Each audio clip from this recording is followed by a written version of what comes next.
Hi everyone, आज से हम जेकेएसएसबी ड्राफ्टमैन की प्रिपरेशन स्टार्ट करने वाले हैं। ये recruitment advertisement number 02 of 2026 and 06 of 2026 के थ्रू एडवर्टाइज की गई हैं। सबसे पहले एलिजिबिलिटी की बात करते हैं। इस पोस्ट के लिए 2 ईयर डिप्लोमा इन ड्राफ्टमैन ज़रूरी है। इस एग्ज़ाम में आपको जो सिलेबस दिया गया है वो सिलेबस थोड़ा सा वास्ट है। उसमें आपको बेसिक सिविल इंजीनियरिंग के बारे में और सिविल इंजीनियरिंग के फंडामेंटल्स के बारे में पूछा जा सकता है। इस सिलेबस का स्टार्ट करवाना थोड़ा सा, उसके कंसेप्ट्स को क्लियर करना थोड़ा सा लेंथी हो सकता है, बट ये है कि ये सिलेबस आसान है और बेसिक सिविल इंजीनियरिंग का सिलेबस है। तो इसके लिए हम जैसा कि यूनिट फर्स्ट में देख रहे हैं कि यहाँ पे ड्राइंग के बारे में पूछा जा सकता है। ड्राइंग के रिलेटेड, ड्राइंग के आगे उसके बाद लेटरिंग कितने टाइप की होती है, उसके बाद लेटरिंग के साथ geometrical drawings, isometric and orthogonal projections. उसके अलावा स्केल्स के बारे में पूछ सकते हैं आपसे। 2D स्केल्स क्या होते हैं, 3D स्केल्स क्या होते हैं, वर्नियर स्केल्स क्या होते हैं। इसके अलावा आपसे कन्वेंशनल साइन और सिंबल्स के बारे में पूछा जा सकता है। ब्रिक्स और उसके अलावा टाइल्स, टेराकोटा के बेसिक जो चीज़ें हैं उनके बारे में पूछा जा सकता है। जेकेएसएसबी का जो ये ड्राफ्टमैन का सिलेबस है, इसमें जो यूनिट 2 दिया गया है, इसमें कंस्ट्रक्शन यानी बिल्डिंग कंस्ट्रक्शन के बारे में आपको पढ़ना होगा। बिल्डिंग कंस्ट्रक्शन, उसके अलावा मटेरियल जो यूज़ होता है उसमें, एंड ड्राइंग के बारे में। ये तो इसका बेसिक रहा फर्स्ट यूनिट का। इसके अलावा जो सेकंड यूनिट में जैसे कि आपको मशीनरी के बारे में पूछा गया है, स्टोन मशीनरी है, फाउंडेशन है, डीपीसी के बारे में, ये इंपॉर्टेंट टॉपिक है, इसके बारे में हमेशा क्वेश्चन आता है। फ्लोर्स के बारे में, आर्चेज और लिंटल्स के बारे में, कारपेंट्री का थोड़ा बहुत सब्जेक्ट है। उसके अलावा डोर बहुत इम्पॉर्टेंट है। डोर के साथों साथ आपका विंडोज़ होगा, विंडोज़ के साथ आपका रूफ एंड स्टेयर बहुत इंपॉर्टेंट टॉपिक है आपके लिए। रेजिडेंशियल बिल्डिंग का प्लानिंग कैसे करनी है, उसका ओरिएंटेशन कैसे होगी, बायलॉज वगैरह क्या हैं, ये सारी चीज़ें इसमें पूछी जा सकती हैं। इसके अलावा ये टॉपिक इंकिंग एंड ट्रेसिंग वाला, ये थोड़ा सा अब आउटडेटेड हो चुका है, बट इसके बारे में क्वेश्चन आ सकता है। उसके अलावा ये 3 पार्ट जो हैं, ये सेफ्टी प्रिकॉशंस हैं, आपके फर्स्ट एड के बारे में इसमें पूछ सकते हैं। अब आपका जो आ गया यूनिट 3 से आपका जो चैप्टर है वो आपके सिविल इंजीनियरिंग के बेसिक्स कंसेप्ट्स हैं। सिविल इंजीनियरिंग के बेसिक कंसेप्ट्स हैं, जिसमें सबसे पहले आपको टूल्स एंड देयर डिस्क्रिप्शंस का पूछा गया है, and different type of bonding walls and sections BIS के अकॉर्डिंग। अच्छा, उसके बाद जो है ये आपके सिलेबस में अब ये सर्वे का पार्ट है, सर्वेइंग का पार्ट है। सर्वेइंग के साथों साथ ये रोड, या जिसे आप हाईवे इंजीनियरिंग बोलें,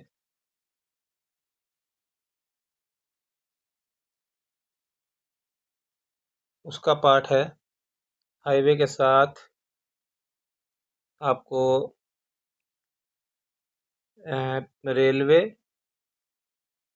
प्लस ब्रिज के बारे में पूछ सकते हैं। एंड ये पार्ट जो है यूनिट 3 तक था। इसके बाद यूनिट 4 जो है, जो कि 20 मार्क्स का है, इसमें आपको बेसिकली 2 या 3 सब्जेक्ट्स और पढ़ने हैं। इसमें पहला सब्जेक्ट आपका इरिगेशन है। ये जो पार्ट है जिसमें आउटलाइन कर रहा हूँ, ये इरिगेशन का कंसेप्ट है, ये इरिगेशन का पार्ट है। इसके अलावा ये जो है आपको बेसिक वाटर वेस्ट और वाटर सप्लाई के बारे में पूछा जा सकता है।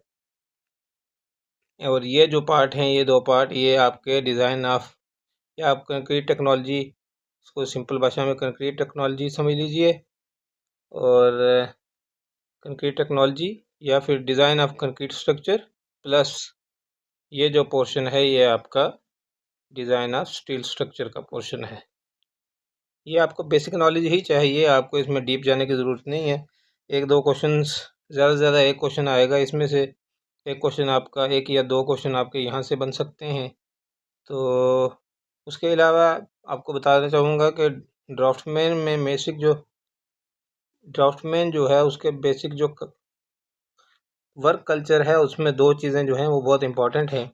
एक तो आपका ड्राइंग जो है ड्राफ्टमैन का काम है, प्लस एस्टीमेट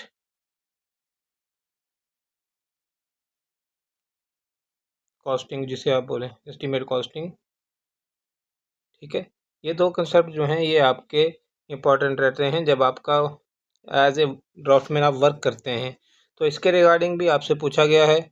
आप ये देखिए यूनिट नंबर 4 में आपको एस्टीमेट के रिगार्डिंग टाइप्स ऑफ एस्टीमेट, कितने टाइप के एस्टीमेट होते हैं, उसके अलावा analysis of rates, schedule of rates आपको पूछ रहा है, एब्स्ट्रैक्ट एस्टीमेट आपको डिटेल एस्टीमेट पूछ रहा है। इस तरह आपको रेजिडेंशियल बिल्डिंग्स के बारे में पूछा जाएगा, बायलॉज के बारे में पूछा जाएगा। उसके अलावा जो नेक्स्ट आपका इसका सेकंड पार्ट है, बेसिक नॉलेज आपको कंप्यूटर के बारे में भी होनी चाहिए। बेसिक कंप्यूटर एडीसी में ऐड कर दिया जाता है ऑटोकैड और रिलेटेड सॉफ्टवेयर्स।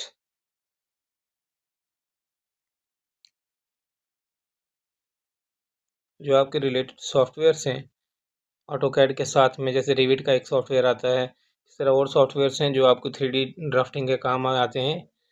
और ऑटोकैड की थोड़ी बहुत आपको ऑटोकैड की बेसिक कमांड्स भी याद होनी चाहिए।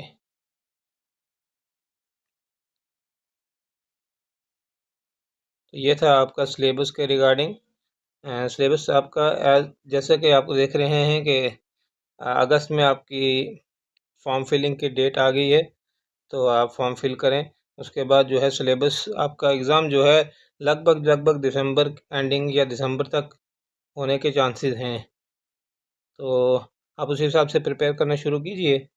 उसमें दिसंबर में जो है आपके एग्ज़ाम जब अगर कंडक्ट होते हैं, तो इसलिए आप अभी हमारे पास